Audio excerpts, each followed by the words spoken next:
Hey everybody, welcome to PeppermintJuju. I am MrPaganPossibilities and I'm your host on Tuesdays. Today's topic is the word liminality. Liminality, in case you didn't know, is neither here nor there, neither one side nor the other, kind of an in-between. So, with that being said, the first thing that pops to my mind when I hear the word liminality is fairies. The Fae. They are neither in the land of the living nor the land of the dead. They are neither human nor are they god or goddess. They are not deity. So they are somewhere in between. They are energies or spirits that help us out in our daily lives, sometimes cause mischief, and so that's what springs to mind when I hear the word liminality. So today I'm going to give you a little information on the Fae, some things that might help you attract them, ways you can ask for their help, and different magical relations for them. So, first off, a little bit of history. The Gaelic people have always feared and respected the Fae. They are a culture that has accepted the Fae as fact and acknowledged the mystic realm, and they always have, as far as I know. The Gaelics called the fairy the Sidhe. That is actually spelled S-I-D-H-E. The Sidhe were fairy spirit race that they believed to have powers to harm and confuse the vulnerable people and influence human fate. Let's see. According to one old Irish custom, when a child spilled a drink at a picnic or an outing, adults wouldn't scold the child. They would just say, you know, oh, leave it to the fairies, you know, so they just blame it on the Fae. Because Fae have always been known to be little tricksters and mischievous. So, more lore as far as the Fae go. The Fae hate miserly people, and so to please the Fae in your life, you should leave small offerings, food or drink, crystals or other small items that you think the Fae will like. You can leave them in your garden, you can leave them on your doorstep.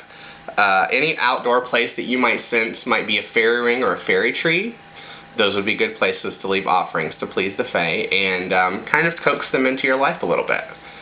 So, yeah.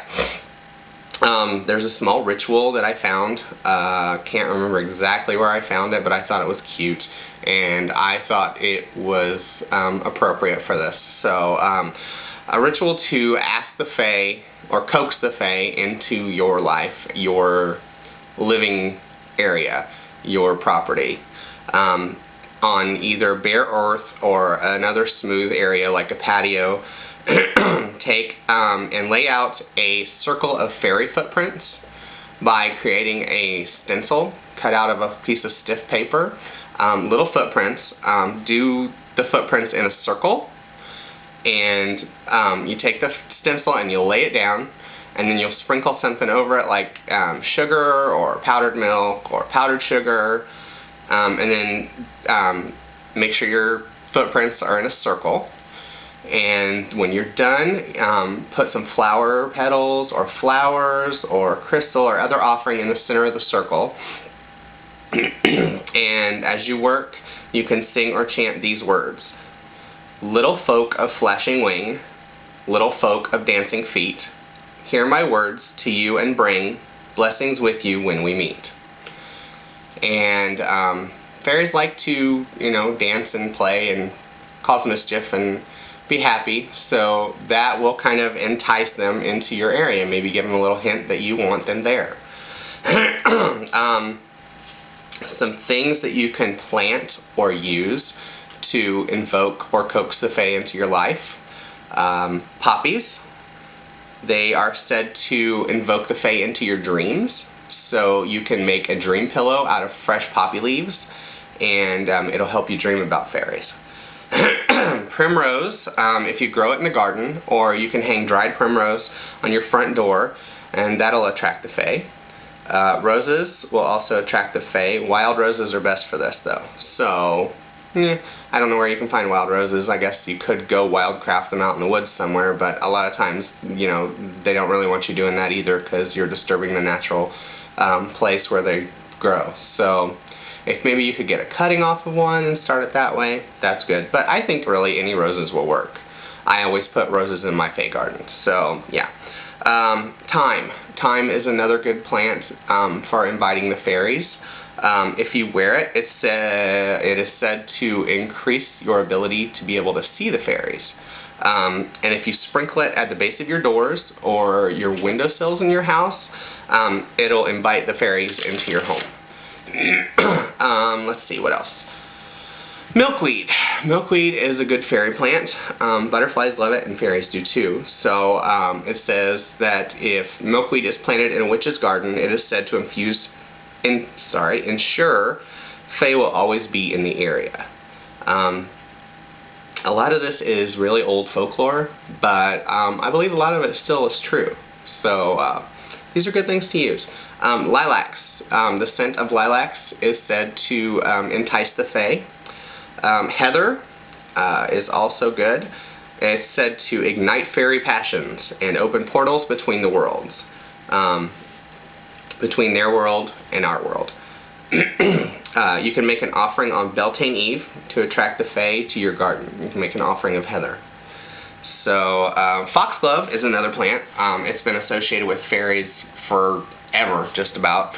So if you plant a foxglove plant next to your front door, it'll invite the fae in, and you can put dried foxglove in a talisman and wear it to keep you surrounded by fairy light.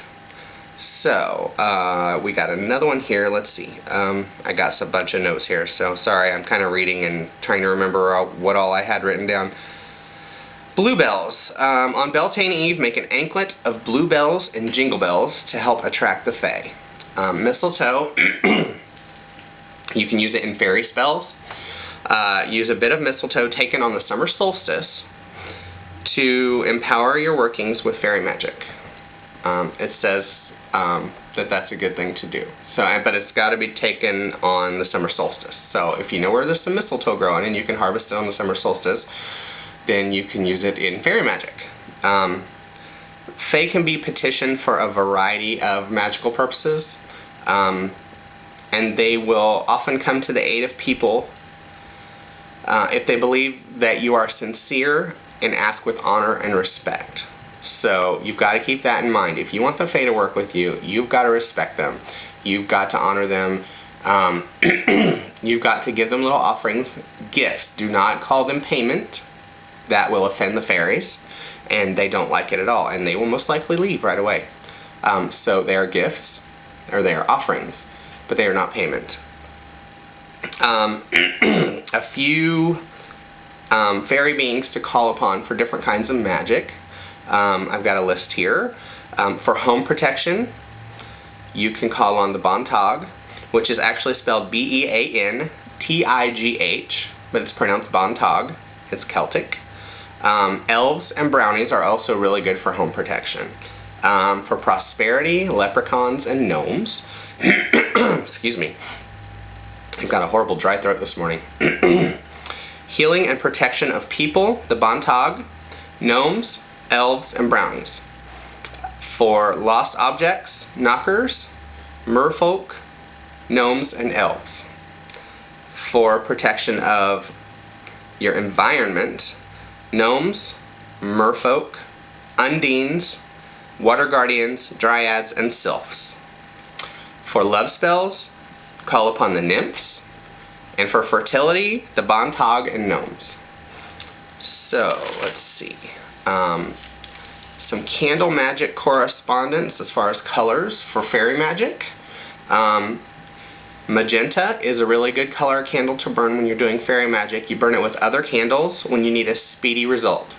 So if you want it to happen really fast, you burn your normal candles that you would for your magic and then add a magenta colored candle, which is kind of a hot pinky purple color.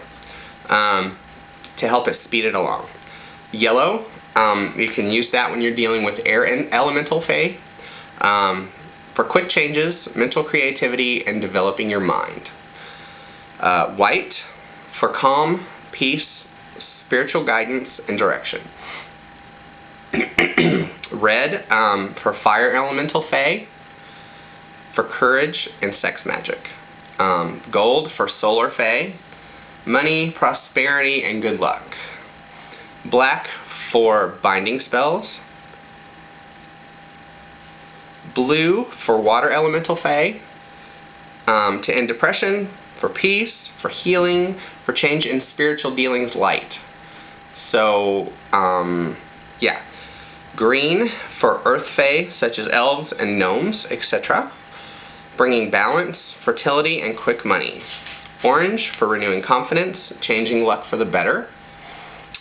Pink, for love, healing, and emotional matters.